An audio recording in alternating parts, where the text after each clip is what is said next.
Pra que gravar vídeos falando de Deus? Tem muita gente que tá me perguntando isso. Então deixa eu te contar uma história.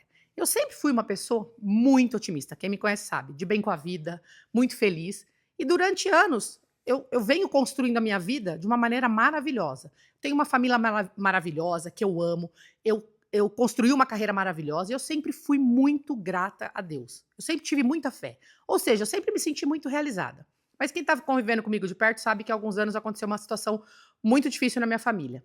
E foi justamente nesse momento que eu comecei a conhecer o Jesus de uma forma completamente diferente do que eu conhecia antes.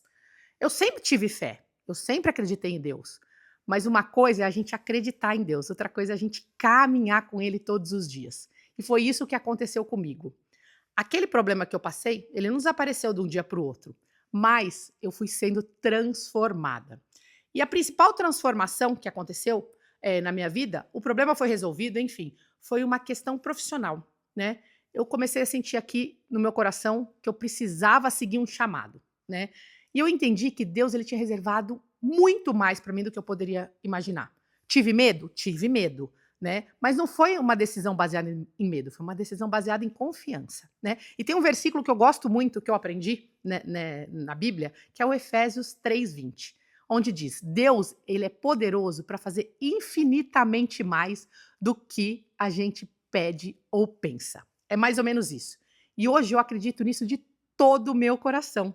Deus, ele tem muito mais pra gente do que a gente pode pensar ou imaginar.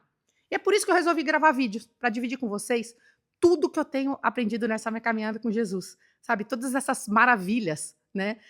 Talvez hoje você tenha uma vida aí muito boa, maravilhosa, se sinta realizado, mas nunca se limite ao que Deus pode fazer na sua vida, porque Ele vai fazer, e muito mais.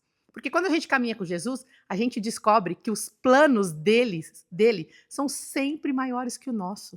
E eu vivi isso, eu vivo isso todo dia. Então é isso.